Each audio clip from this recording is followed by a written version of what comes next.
जिंदाबाद जिंदाबाद जिंदाबाद व्यास भैया जिंदाबाद जिंदाबाद जिंदाबाद हमारा नेता कैसा हो व्यास भैया कैसा हो बड़ौदा का विधायक कैसा हो व्यास भैया कैसा हो व्यास भैया जिंदाबाद जिंदाबाद जिंदाबाद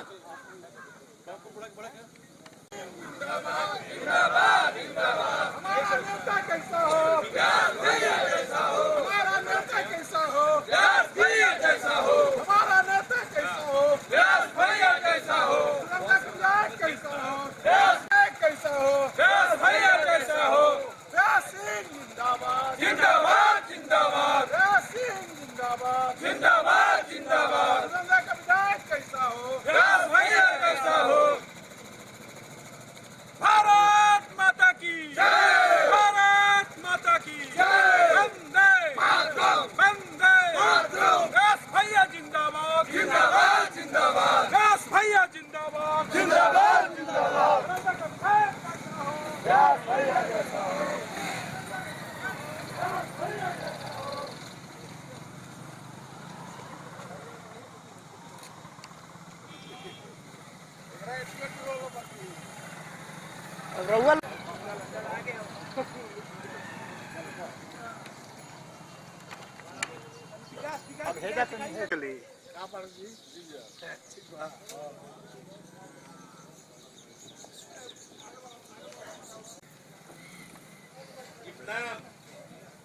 बढ़िया आशीर्वाद दी दो हमरा के ठीक है एक बार मौका दी साधु हॉस्पिटल जहां बानू व्यास नाम हमार साधु मेडिकल आपकी मदद करो अस्पताल नहीं हूं ठीक बा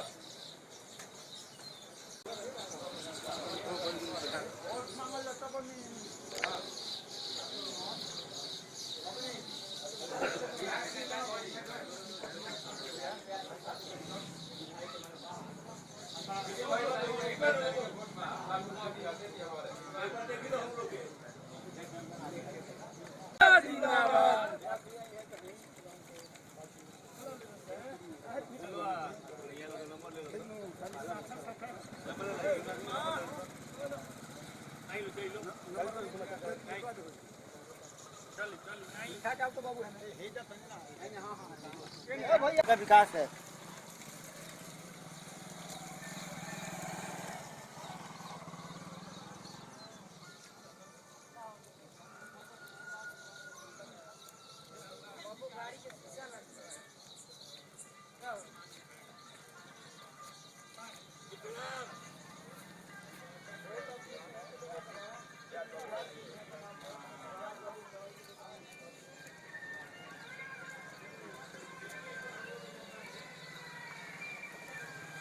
वो अपना पूरा जोर शोर लगा चुके हैं। हमारे साथ मौजूद हैं निर्दलीय प्रत्याशी व्यास सिंह कर्णजीत सिंह। हम इनसे बातचीत करेंगे कि व्यास जी कैसा चल रहा है चुनावी कैंपेनिंग आपका? बढ़िया चल रहा है, अच्छा लग रहा है। लोगों का समर्थन है, जहाँ भी जा रहे हैं जन सैलाब मिल जा रहा है जी। लोगों का बहुत ही अपार जन समर्थन मिल रहा है, जिसका कल्पना कोई नहीं कर सकता है। यहाँ सिवान से लगभग 35-40 किलोमीटर दूर ये भगौना गांव है। यहाँ लोकसभा चुनाव में 3-4 महीने पहले जब दुरौदा मॉडल की बात होती थी, आखिर ये कौन सा मॉडल था? और जो भी मॉडल हो, आप लोग देख लीजिए, आप लोग मीडिया वाले हैं, आप लोग को खुद दिखता होगा। यहाँ की जनता बताएगी कौन मॉडल है, कहाँ विकास हुआ है, क्या हुआ। हम क्या जिस सड़क से अभी हम लोग भी आए हैं, आप भी आए हुए हैं, हमें लगता है कि शायद 15 साल 10 साल पहले ये सड़क बना हुआ है, उसके बाद इस पे कहीं ईंट रोड़ा भी नहीं पड़ा। नहीं, मतलब अभी देखने से तो लग रहा है कि अभी नहीं बना है। इधर 10-15 साल में कहीं नहीं बना है रोड, जिस रोड से हम लोग आए हैं। तो आखिर नीतीश कुमार की वो विकास की गाड़ी इस गांव तक क्यों नहीं आ पाई है? नीतीश कुमार की विकास की गाड़ी जो है ना, यहाँ की जो प्रतिनिधि हैं या यहाँ का जो भी लोग होगा, जो उनका सिपाही होगा, जो वो लोग ना नीतीश कुमार तक पहुँचाएंगे। नीतीश कुमार कोई तीसरा ऐसा कोई उनके पास नेता थोड़े है कि आकर देख लेंगे ये काम आपका मेरा है, यहाँ का जनप्रतिनिधि का है, जो भी हो। लेकिन यहाँ के लोग पहुँचाएंगे ना वहाँ कि यहाँ विकास चाहिए, यहाँ काम चाहिए, यहाँ रोड नहीं है, यहाँ बिजली नहीं है, सड़क नहीं है, यहाँ पानी नहीं है, स्वास्थ्य नहीं है। ये तो हम आपको पहुँचाना है वहाँ, चाहे जिस रूप में पहुँचाए, मीडिया द्वारा पहुँचाए, एक लंबे समय तक यहाँ की जो विधायक रही हैं कविता सिंह 2 बार विधायक रही हैं, जगमातो देवी 1 बार विधायक रही हैं, आखिर वो विकास यहाँ तक क्यों नहीं पहुँच पाया? हम पैदल आए हैं तब न हमको दिखा है। हम गाड़ी पे बैठ के आते तो हमको कहाँ दिखता? हम गाड़ी पे बैठ के आते तो हमको कहाँ दिखता कि कहाँ रोड, कहाँ गड्ढा, कहाँ खाई है, कहाँ क्या है? हम चल के आए हैं इसलिए हमको दिखा है। तो इसका मतलब ये हुआ कि जो विधायक थे यहाँ पे वो कभी पैदल इस गांव का दौरा नहीं किया और इसी वजह से विकास नहीं हो पाया? ये तो हम नहीं बोलेंगे, ये तो भाई पैदल आई हैं कि नहीं आएंगे, यहाँ गांव के लोग बोलेंगे, वो जानती होगी। इसके बारे में हमको क्या आइडिया है? लोकसभा 4 महीने पहले जब लोकसभा का चुनाव चल रहा था तो उनके रथ के सारथी आप बने थे, आपके परिवार के लोग बने थे। इतनी दूरी कैसे हो गई इतनी जल्दी? दूरी कहाँ है? हम नरेंद्र भाई मोदी के सारथी थे। हम देश के लिए, भारतवर्ष के लिए उनका सारथी बने थे।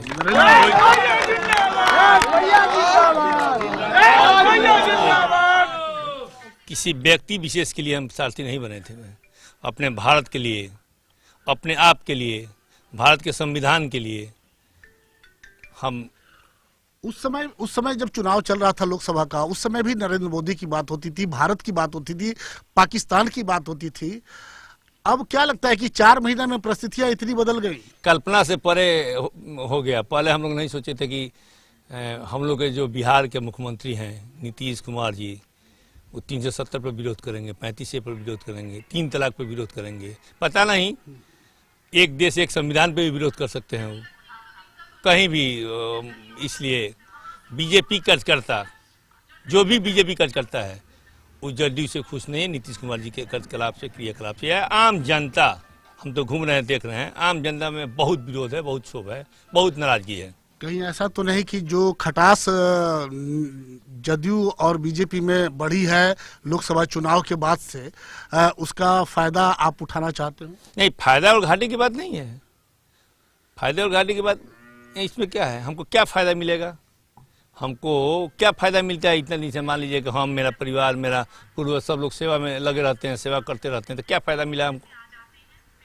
लोकसभा चुनाव में जब कैंपेनिंग चल रहा था और आपके घर से ही पूरा वो चुनावी कार्यालय बना हुआ था, उस समय ये चर्चा थी कि अगर कविता सिंह लोकसभा सांसद बन के चली जाती हैं तो ये पूरा परिवार आपका सपोर्ट करेगा और आपको विधानसभा की बागडोर सौंपी जाएगी। हाँ, हम भी फिर इसमें अंतर कैसे आ गया? हम भी सुने थे, अजय बाबू चर्चा करते थे कहीं कहीं, घूम घूम के जहाँ बैठते थे वहाँ कहते थे कि ये परिवार प्रतिनिधि लायक है, इस परिवार का बहुत केवल लॉस हुआ है, इस परिवार को दरौंदा से चुनाव लड़ाना। हम भी सुने थे, लोगों से सुने थे, अजय बाबू के मुँह से ही सुने थे, हम नहीं बोले थे।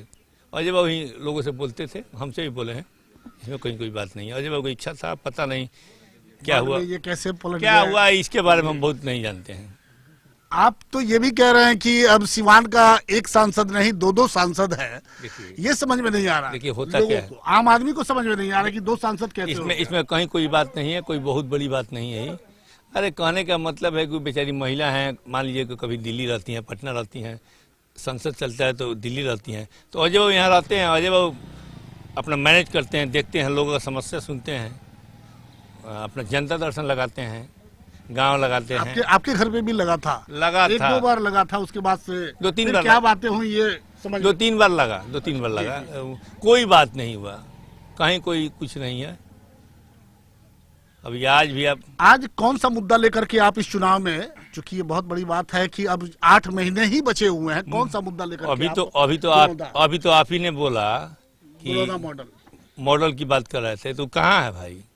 आप ही बता रहे थे हमको, मुद्दा तो आप ही दे रहे हैं, मीडिया वाले भाई दे रहे हैं हमको, पत्रकार भाई हमको दे रहे हैं, मुद्दा तो खुद आप लोग दे रहे हैं हमको। मुद्दा इसमें मान लीजिए कि जनहित में जो भी हो वही मेरा मुद्दा है, जिससे जनता का हित हो, जनता का भलाई हो, वो मेरा मुद्दा है। लोकसभा चुनाव में देश की बात होती थी, भारत पाकिस्तान की बात होती थी, क्या इसमें किन मुद्दे पे चुनाव लड़ा जाएगा?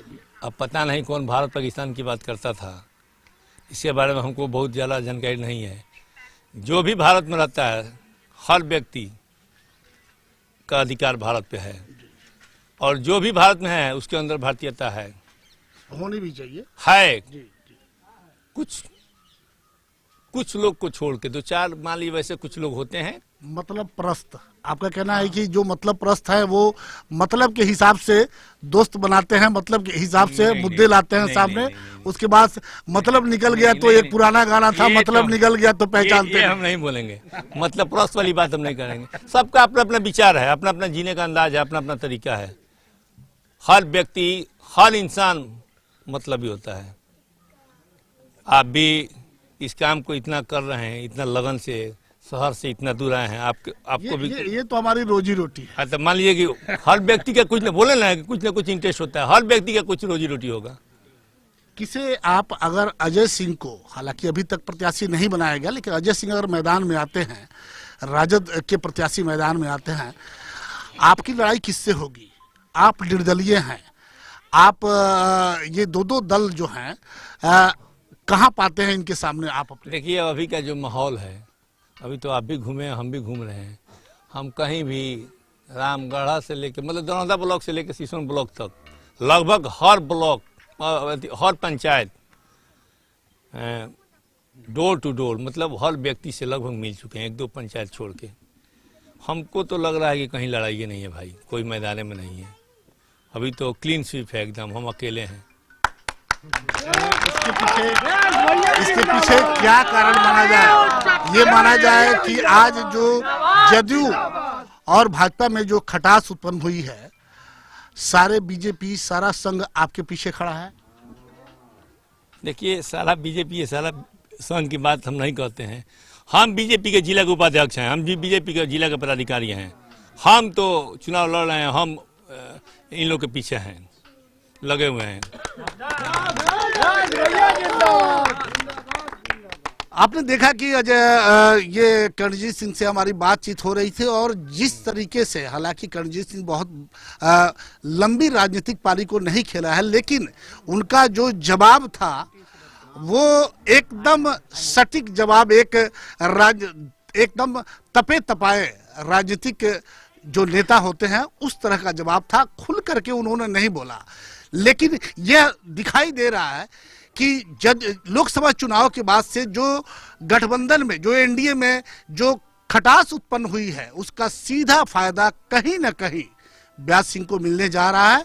और चूंकि आज मोदी की लहर है, लोकसभा में भी थी, इस बार भी लहर वो दिखाई दे रही है, तो मोदी के नाम को लेकर के देश की बात करके, धारा 370 कई मुद्दे हैं इन लोगों के पास, जिसको लेकर के आम जनता सीधे उस मुद्दे की बात करेगी। और आने वाले दुरौदा विधानसभा का जो उपचुनाव होने वाला है, उसमें ये बातें सामने आएंगी। हालांकि दुरौदा मॉडल पे जब हमने इनसे पूछा कि आखिर ये दुरौदा मॉडल क्या है, लोकसभा में ये चुनावी चर्चा था, तो उन्होंने साफ कहा कि आप खुद आए हुए हैं यहाँ तक, और जो हालात यहाँ इस गांव तक आने में हमें रास्ते में जो दिखाई दिया, हम थोड़ी देर के बाद जब गांव के लोगों से बातचीत करेंगे तो असलियत सामने आएगी कि जो जनप्रतिनिधि जो दुरौदा मॉडल की बात करते थे, वो कितने दिन पहले यहाँ इस गांव में आए हैं। हमें लगता है कि अगर चुनाव ना हो तो शायद कोई नेता इस गांव तक ना पहुंचे। बिजली की तार दिखाई दे रही है, पानी की व्यवस्था यहाँ हुई है कि नहीं हुई है, ये गांव के लोग बताएंगे। स्कूल, जो मूलभूत सुविधाएं हैं, वो इस गांव में हैं कि नहीं है, ये यहाँ के गांव के लोग बताएंगे थोड़ी देर के बाद जब हम गांव के लोगों से बातचीत करेंगे। लेकिन अभी जिस तरीके से व्यास सिंह ने एक रहस्यमयी मुस्कान के साथ, जब हमने पूछा कि भाजपा और संघ आपके पीछे खड़ा है, उनके लोग जिन्हें हम लोग पहचानते हैं, हम लोग देखते हैं, उनको बराबर देखते हैं, वो इनके इस कैंपेनिंग में साथ चल रहे हैं, तो कहीं ना कहीं मनोबल बढ़ जाता है प्रत्याशी का।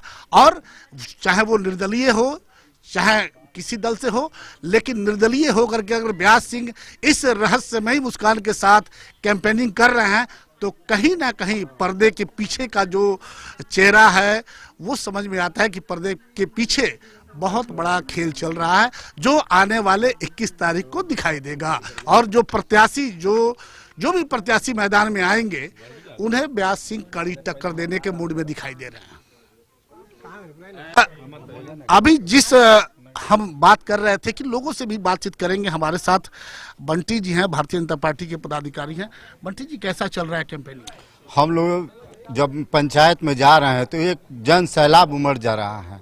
जहाँ भी आप भी यहाँ देखे होंगे, बखौना गांव में जहाँ भी गए होंगे, केवल व्यास सिंह का ही चर्चा चल रहा है। यहाँ अभी कोई नहीं है कि इनके आगे। अभी व्यास सिंह की जीत, अच्छी जीत होगी।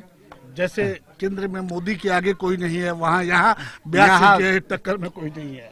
देखिए, व्यास सिंह का परिवार शुरू से जनसंख्या सामाजिक रहा है, बढ़ चढ़ के हिस्सा लिया है। जो भी यहाँ के लोग जाते हैं, अगर सीवान में किसी डॉक्टर के यहाँ जाना हो तो व्यास सिंह को याद किया जाता है। हॉस्पिटल का कोई काम हो तो उन्हें व्यास सिंह याद किया जाता है। तो इसलिए इस गांव में घुसिएगा तो आपको खुद मालूम चल जाएगा कि व्यास सिंह क्या है। अच्छा, ये निर्दलीय चुनाव मैदान में आ रहे हैं। हमने सवाल भी किया था कि बीजेपी और आरएसएस इनके पीछे, तो जो खटास उत्पन्न हुई है एनडीए में, उसका असर पड़ेगा इस चुनाव पे? खटास नहीं है। देखिए, एक भाजपा के जो कार्यकर्ता है वो इनके पीछे लगे हुए हैं, शुरू से ही तपे तपाए लोग हैं। एक मौका व्यास सिंह जी को मिलना चाहिए, इस बार मिलने वाला था लेकिन नहीं मिला। तो ये हमारा सवाल ये था कि जो खटास उत्पन्न हुई है एनडीए में, अभी गिरिराज सिंह ने कहा कि मैं व्यवस्था बिगड़ी हुई है बिहार की, उसको लेकर के गिरिराज सिंह ने कहा कि मैं आत्महत्या कर लूंगा। जदयू का एक बड़ा नेता, प्रवक्ता, उन्होंने कहा कि रोका किसने है आपको? आप बताइए, समय बताइए, डेट बताइए। देखिए, खटास नहीं है, खटास वाली बात नहीं है। उनका व्यक्तिगत राय था गिरिराज दा का, जो अपनी बात कहने वाले थे अपना बोले। लेकिन यहाँ भाजपा के लोग व्यास सिंह के पीछे लगे हुए हैं। ये नाम बता दें अपना। मुकेश कुमार सिंह, भाजपा जिला 10 सिवान। भारतीय जनता पार्टी युवा मोर्चा के अध्यक्ष हैं मुकेश जी, और मुकेश जी ने बड़ी अच्छी बातें कही। 2-3 बातें उन्होंने, वो मैं आपको दोहराना चाहूँगा कि सिवान का साधु मेडिकल सदर अस्पताल के ठीक बगल में, हम लोग चूंकि सिवान शहर के निवासी हैं, हम लोग भी जानते हैं कि शहर में या देहात से भी कोई अगर पेशेंट को लेकर के सिवान इलाज के लिए पहुंचता है, उसके पास पैसे नहीं होते हैं। उस परिस्थिति में हमें पता है कि शायद साधु मेडिकल ने कभी दवा के लिए किसी को मना नहीं किया। और लोग ऐसे भी लोग हैं, कुछ लोग तो नहीं गए, उनका पेशेंट ठीक हो गया पैसा लेकर नहीं, लेकिन बहुत सारे लोग, वो इनके परिवार के लोग वहाँ दुकान पे बैठते हैं, वो बताते हैं कि बहुत सारे लोग ठीक होने के बाद जब वो घर जाते थे, महीनों बाद वो पैसा ला करके देते थे, तो लगता था कि कहीं ना कहीं आज भी समाज में सच्चाई जिंदा है। और जिंदा है ऐसे लोगों के परिवार की वजह से, जो आम आदमी का मदद करता है, गरीबों को मदद करता है। तो ऐसे लोग अगर राजनीति में आते हैं तो वाकई ये एक अच्छी पहल होगी। हमारे साथ अशोक उपाध्याय जी हैं, अच्छा, भारतीय जनता पार्टी के उपाध्यक्ष हैं। आप बताइए कि व्यास सिंह निर्दलीय चुनावी मैदान में आए हुए हैं, कितना ये असर डाल पाएंगे? आपके सवाल का जवाब देते हुए मैं कहना चाहूँगा कि जिस जज्बा और उत्साह के साथ हमारे व्यास सिंह जी आए हैं, लोगों की मनोमिजाज के मुताबिक दरौंदा की जनता ने निर्दलीय चुनाव का प्रारंभ किया था रघुनाथपुर के धरती से, और दरौंदा का जब परसीमन हुआ तो उसका नेतृत्व करते आ रहे विधायक आज एमपी बन चुके हैं। लेकिन दरौंदा के विकास और बार बार मौका देने से उत्सुक जनता आज बिल्कुल निराश होकर के बदलाव की ओर बढ़ चुकी है। और उस बदलाव में विकल्प के रूप में भारतीय जनता पार्टी का कार्यकर्ता आतुर होकर के निर्दलीय लड़ने के लिए तैयार है। और भारतीय जनता परिवार के लोग और सामाजिक कार्यकर्ता, चाहे वो किसी भी दल से बिलोंग करते हों, जनप्रतिनिधि और आम लोग, बदलाव के तरफ देखते हुए अपना जो है सो कर्णधार कर्णजीत सिंह व्यास को बना चुके हैं। क्या ऐसा नहीं लग रहा है कि इस तरह की बातें, जो गठबंधन है, एनडीए का जो गठबंधन है, उस पर असर पड़ेगा? जी, गठबंधन की जहां तक बात है तो गठबंधन का असर केंद्रीय नेतृत्व से लेकर के राज्य स्तरीय नेतृत्व तक देखने के लिए हमारे लोग हमसे सक्षम हैं। उस पर कोई दरौंदा के मानचित्र को खाली करने से असर पड़ने वाला नहीं है। इसलिए कि दरौंदा में बार बार जो व्यक्ति रह चुका और उसको जो है सो चरम सीमा पर जो पहुंचा दिया यहाँ की जनता। दो ही पद बचे हुए हैं, प्रधानमंत्री और राष्ट्रपति। इसके बाद जिस पार्लियामेंट में विधि और विधान बनाया जाता है उसका मेंबर बनाने के बाद, और उस व्यक्ति के पास अब देशभक्ति, न्याय और त्याग होना चाहिए।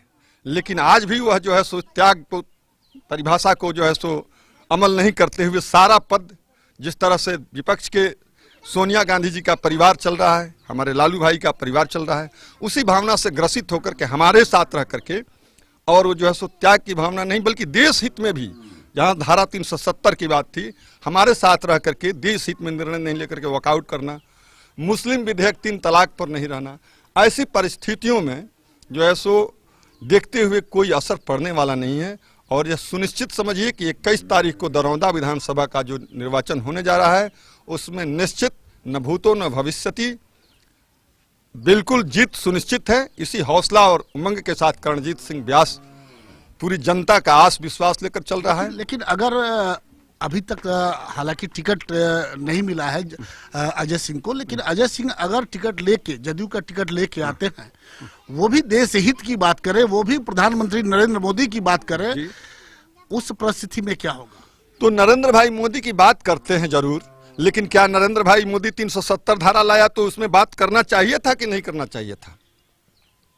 मैं आपसे भी पूछता हूं और उनसे भी पूछता हूं कि आप अगर साथ है तो क्यों नहीं किए? आपको क्या दिक्कत थी?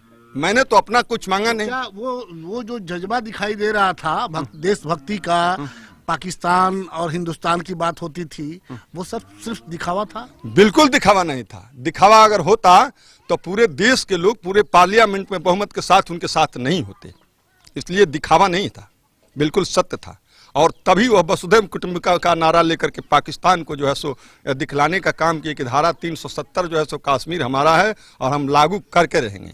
जिसके पास दृढ़ इच्छा शक्ति होती है उसकी विजय सुनिश्चित होती है।